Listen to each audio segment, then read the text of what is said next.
Pessoal, então a gente já viu onda de de Broglie, aquelas parte de de Broglie, né? Onde a gente fala da hipótese ondulatória que ele levantou, certo? Onda de de Broglie. E essa aula fala sobre agora a difração de elétrons.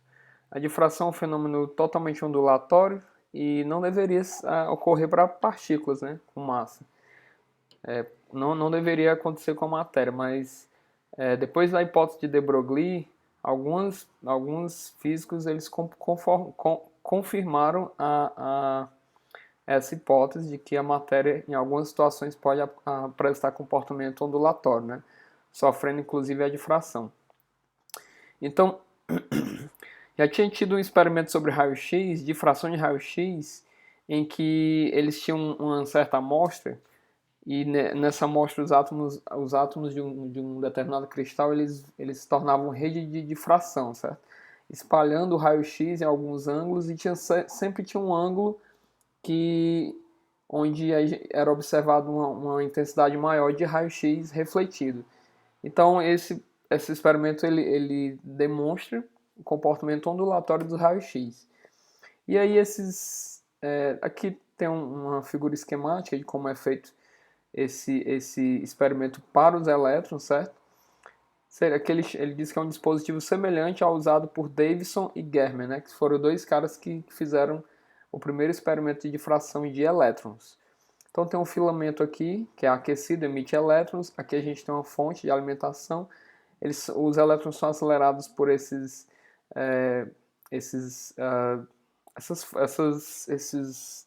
anéis aqui que servem para, através de um campo magnético, acelerar os elétrons, certo?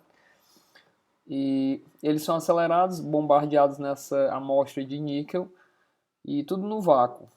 E aí ele tem um detector que ele mede o espalhamento, dependendo de acordo com o ângulo, ele mede quanto de elétron foi refletido em cada ângulo, certo?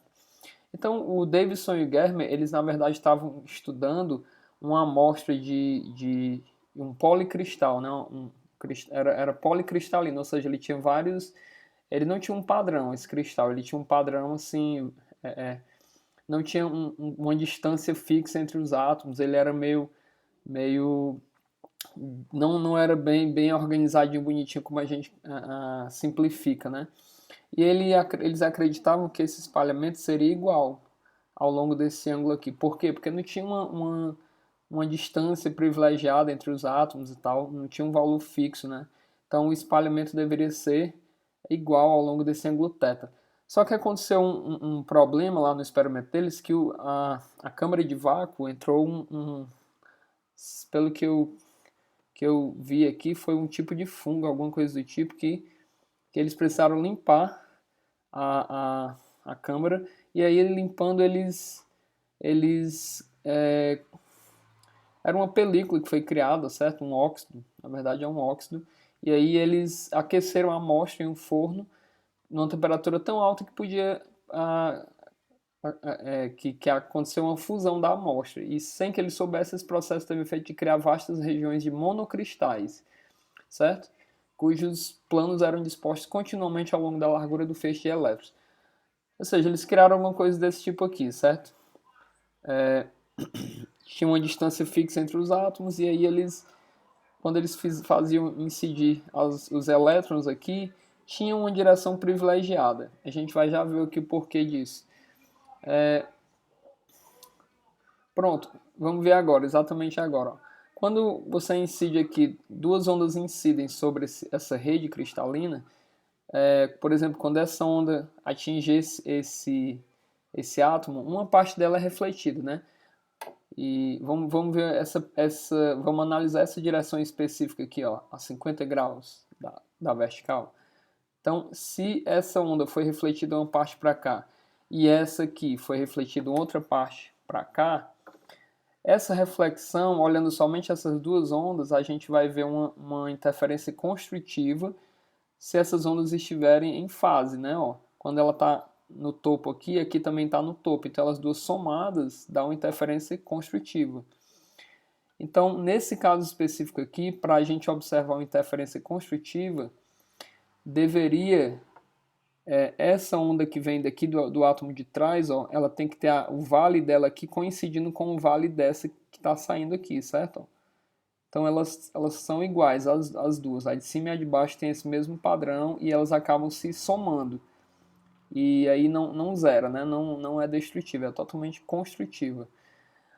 Se você reparar aqui na figura, ó, esse vale está coincidindo aqui com esse, mas daqui para cá,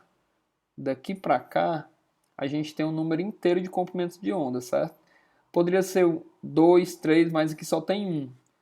Começa num vale, tem aqui uma crista e termina no outro vale, ó. Então é um comprimento de onda aqui. E essa distância aqui, na figura não é, mas na prática ela é aproximadamente essa distância d vezes o seno do ângulo, desse ângulo. Né? Se a gente traçasse uma linha perpendicular aqui, ó, esse ângulo aqui de fora vai ser igual ao ângulo daqui de dentro do triângulo, ó. Fica d seno de θ, certo? Essa distânciazinha é aproximadamente d seno de θ. Então, esse d seno de θ, ele tem que caber um número inteiro de comprimentos de onda. Por isso que a gente vê que a fórmula é essa aqui, ó. D seno de θ é igual a m lambda. O m é o número inteiro de comprimentos de onda. O m vai ser 1, 2, 3 assim por diante. É um número inteiro positivo. E o d seno de θ é exatamente essa distânciazinha entre onde a onda tem que caber para não sair de fase com a outra de baixo, entenderam? Então é bem simples. Então a gente acaba chegando nessa fórmula, d seno de θ é igual a m lambda, certo? É a fórmula do espalhamento máximo, da reflexão máxima do experimento de difração, tanto de raio-x como de elétrons, né? É um fenômeno ondulatório, certo? E tem outra forma de chegar nesse mesmo resultado. Tem outra forma de abordar esse problema, que em questões futuras a gente vai ver que a gente chega ao mesmo resultado. Aqui no experimento de Davidson e Germer, eles aceleraram esse feixe de elétrons através de uma diferença de potencial. Então, qual é a energia que a gente acaba dando para esses elétrons aqui? A energia a gente já viu, lá na física moderna também, você já deve ter visto, que ela é carga vezes a voltagem, né? Tanto é que ela é dada em electron volt. Uma das unidades de energia é o electron volt. Não tem esse nome por acaso, porque é a carga do elétron vezes a voltagem que ele recebe. Então, isso aqui é a energia que a gente dá para os elétrons no momento do experimento. E essa energia, se o elétron estiver inicialmente em repouso, ela vai se transformar totalmente em energia cinética, certo? Isso, claro, a gente desconsiderando as perdas, né? Porque se isso aqui gerar alguma perda de energia, aí já não é mais totalmente correta essa equação. Mas desconsiderando qualquer perda de energia, considerando que toda a energia que foi entregue ao sistema pela voltagem virou a energia cinética, então essa fórmula está correta. Aqui basicamente é a fórmula da energia cinética multiplicando m em cima e embaixo, né, como vocês já viram, P2 sobre 2m. Então, a carga do elétron vezes a voltagem aplicada é igual à energia cinética. Aí a gente isola o P. Isolando o P ao quadrado vai ficar EVBA vezes 2m, aqui ó, 2m EVBA, e aí o 2 passa para lá em forma de raiz. E aí depois a gente pega a formulazinha do comprimento de onda de de Broglie, lambda H sobre P, e aí substitui esse mesmo P daqui de cima, ó, H, repete o H, né? Embaixo, raiz de 2ME VBA. Pronto. Essa fórmula aqui também é uma solução alternativa para aquela formulazinha lá do espalhamento máximo, certo? Também dá para usar ela. Tem uma questãozinha que dá para a gente usar as duas e chegar no mesmo resultado. Aqui a gente vê um gráfico mostrando o pico de intensidade, né, dos elétrons espalhados de acordo com o ângulo, ó, de 0 a 90 graus, aqui ele tem um espalhamento e ele sempre tem um ponto mais favorecido, que é justamente aquele ponto lá, aquele ponto onde o ângulo obedece a essa equação aqui, certo? Pronto. Então é isso, né? Aqui tem um pequeno exemplo que é o seguinte, ó. com difração de elétrons, né? Então, tem uma experiência onde a gente aplica uma voltagem de 54 volts, né? E através dessa voltagem ocorre um máximo de intensidade quando o ângulo θ é igual a 50 graus. Né? Então, esse é o ângulo favorecido aí para que tenha um espalhamento máximo. Então, se a energia cinética do elétron é desprezível, e a difração de raio-x mostrou que a distância entre os átomos ao longo de uma linha é dada por esse valor aqui, né, que é 0,215 nanômetros, aí ele pede para calcular o comprimento de onda do elétron. Então a gente tem, se fôssemos usar somente aquela equaçãozinha, né, essa que a gente acabou de demonstrar, lambda é H sobre raiz de 2 ME VBA, é muito simples, a gente já tem tudo, né? O H é uma constante, raiz de 2 ME VBA. O M é a massa do elétron, o E é a carga, o VBA é essa voltagem aqui que a questão deu, ó, 54 volts. Então é só substituir. Lambda é igual a H, que é a constante de Planck, ó, em joules segundo.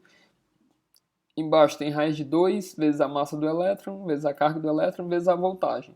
E aí substituindo, a gente encontra que o comprimento de onda é de 1,7 vezes 10 a menos 10 metros.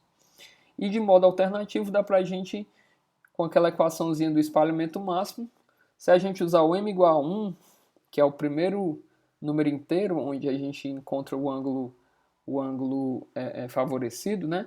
A gente vai ter que m lambda, ou seja, 1 vezes lambda, é igual a d seno de θ. O d ele deu na questão, né? 2,15 vezes 10 menos 10 metros. E o seno de θ é seno de 50. Fazendo isso, a gente chega no mesmo resultado, ó. Então, os dois números concordam, né, num nível de precisão nesse experimento, né? E isso nos fornece uma comprovação excelente dos nossos cálculos, certo? Então, e outra coisa, esse comprimento de onda do elétron é menor do que o espaçamento entre os átomos, né? O que é uma coisa boa, porque se fosse maior, ele tenderia, à medida que fosse aumentando esse comprimento de onda, tenderia a não enxergar esses átomos, certo? E aqui ele fala aqui sobre o experimento do G.P. Thompson, né? Que é o filho do J.J. Thomson, que 31 anos antes havia realizado uma experiência definitiva mostrando que o elétron se comportava como uma partícula, né? Então aqui em cima, na verdade, o filho dele, o G.P. Thompson, ele fez um experimento de difração de elétrons mostrando que esses elétrons eles sofrem difração, certo? Ele usou um alvo, uma folha fina metálica, policristalina.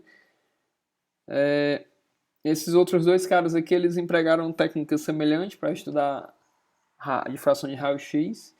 E aí, a gente tem aqui do lado o resultado, né? O resultado desses experimentos. Ó.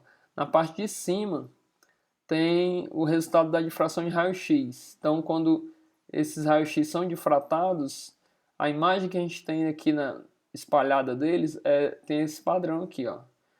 E aí um experimento semelhante com elétrons tem esse outro resultado aqui. Então, isso mostra também de maneira definitiva, vamos dizer assim, que os elétrons também podem ter comportamento ondulatório. Além de se comportarem como partículas, também se comportam como ondas. E o de Broglie estava correto, né? A natureza ela tem essa simetria. A gente tanto a luz pode se comportar como partícula, a luz que é uma onda pode se comportar como partícula, como um elétron, um próton, que são partículas, podem se comportar como ondas, certo? Então é isso. Deixa eu ver se tem mais alguma coisa aqui. Basicamente é isso. Então é isso. Aí na aula que vem a gente fala mais sobre essa parte de probabilidade e incerteza.